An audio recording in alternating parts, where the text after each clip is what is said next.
On the night of his mother's 60th birthday party, Daniel walked up to his wife with an envelope in his hand. She was 8 months pregnant with his baby girl. He didn't pull her aside. He didn't lower his voice. He dropped it on the table in front of her right there, surrounded by crystal glasses and candlelight and every person who mattered in his world. "Open it," he said, his voice flat.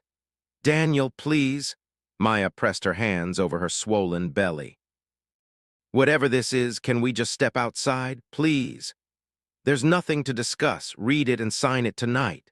The table went quiet, forks stopped moving, eyes locked on her, and across the room Maya saw her closest friend Priya, the woman who'd been her maid of honor, who'd held her hand at every ultrasound, standing beside Daniel's mother, Catherine, watching, smiling. They'd planned this. Every single person she trusted had planned this. They thought they were watching her break. They had no idea they were watching her begin. Before we go further, if this story hits you, subscribe right now and drop a comment. Tell me where you're watching from. Your voice keeps stories like this alive. Maya Sharma didn't grow up with wealth. She grew up with something harder to manufacture: backbone. Her father ran a small accounting firm in Columbus, Ohio. Her mother taught kindergarten for 23 years. They weren't rich, but they were steady, honest, proud. And they raised Maya to believe that who you are matters more than what you own. She was 26 when she met Daniel Whitfield at a corporate fundraiser. He was everything that looked like safety, polished, charming, born into a real estate dynasty that had its name on half the city's skyline. He pursued her with an intensity she mistook for devotion. Within a year, he proposed.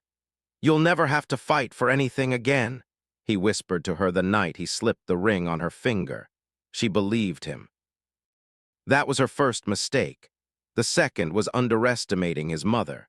Catherine Whitfield welcomed Maya the way a cat watches a bird land in its yard, with patience and absolute intention. Every family dinner was an interrogation dressed as conversation. What does your father drive? Do your parents own property? Where exactly did you go to school?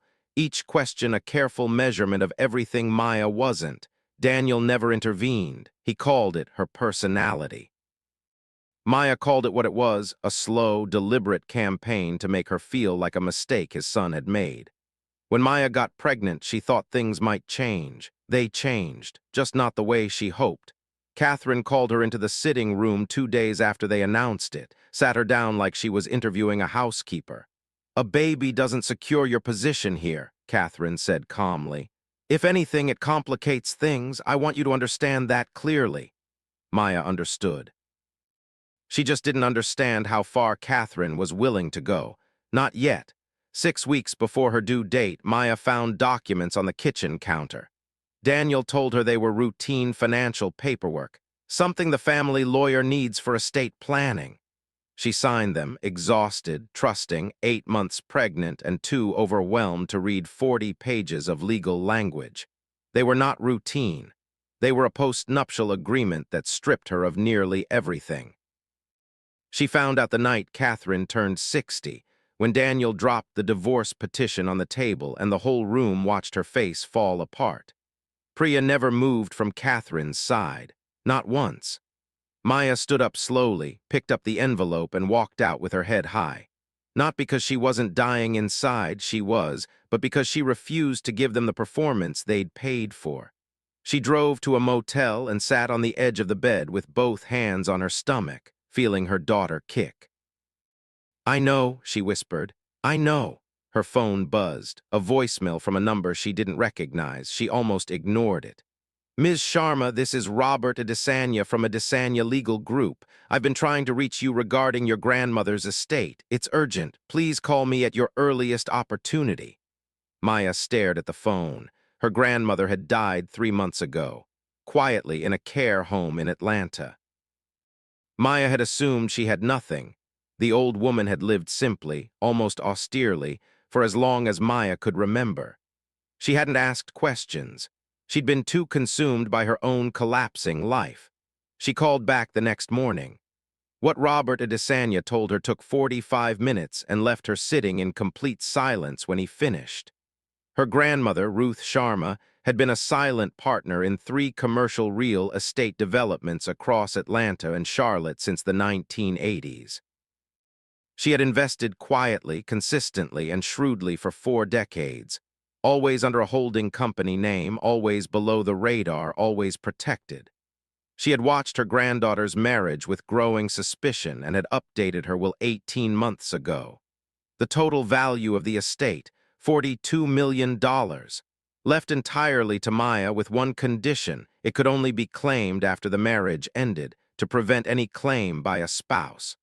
Ruth had seen this coming before Maya had. Maya sat in Robert's office, 8 months pregnant, divorce papers in her purse, and understood something profound. Her grandmother had loved her in silence and in strategy, the only 2 languages the world actually respects. She wept for a long time. Then she stopped and got to work. Maya gave birth to her daughter alone with 2 nurses and a midwife. She named her Ruth. She spent the next year rebuilding herself the way you build anything that has to last, slowly, from the foundation up. She moved into a modest apartment. She lived carefully. She told no one about the inheritance. But in the evenings, after Ruth was asleep, she studied Daniel's family business, its structure, its vulnerabilities, its hidden debts. She hired investigators. She retained attorneys. She traced the post-nuptial agreement back to Catherine's personal lawyer and found that Daniel had known exactly what he was having her sign. It wasn't negligence, it was fraud. She also found something else. Priya had been involved with Daniel for over a year before the divorce. The timeline of betrayal was meticulous and devastating. Maya didn't rush. She let them settle into their victory. She waited until Daniel and Priya announced their engagement, until the society pages ran photographs, until Catherine gave the champagne toast. And then, quietly, she began to move. She acquired minority stakes in 3 development companies Daniel's empire depended on. She funneled evidence of the fraudulent post-nuptial agreement to a family law attorney who filed suit in federal court. She submitted documentation of Catherine's foundation, a charitable front that had been laundering donations for years directly to the IRS. She did none of it loudly. She did all of it completely. The day the federal investigation into Catherine Whitfield was announced, Maya was at the park pushing Ruth on a swing, her phone filled with news alerts. She read them once, turned the screen face down, and looked at her daughter instead. "Higher, Mama," Ruth said. "Okay, baby, higher." Within 6 months, Catherine Whitfield was facing 18 counts of fraud. The post-nuptial agreement was voided by the court, signed under misrepresentation, the judge ruled, while the wife was in a medically vulnerable state. Daniel's company collapsed under the weight of the civil suits and withdrawn partnerships. Priya, implicated in the fraud through her own communications with Catherine, lost her real estate license. The Whitfield name, which had meant something for 3 generations, meant nothing anymore. Maya never went to the courthouse for any of the hearings. She didn't need to watch. She'd done her part. She'd held the mirror up. The rest had been their own reflection.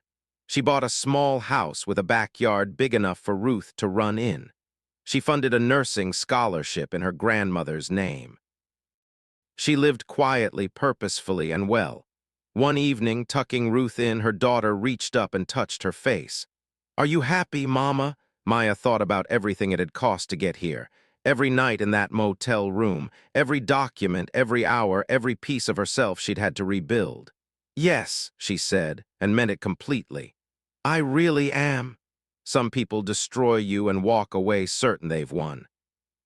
They don't understand that what they've actually done is remove every reason you had left to hold back. Maya didn't fight for revenge. She fought for her daughter, her dignity, and the life her grandmother quietly died believing she deserved. The quietest people in the room are almost always the most dangerous, because they're not performing, they're planning. If this story moved you, subscribe and tell me in the comments, what was the moment you knew Maya was going to win? I read every single one.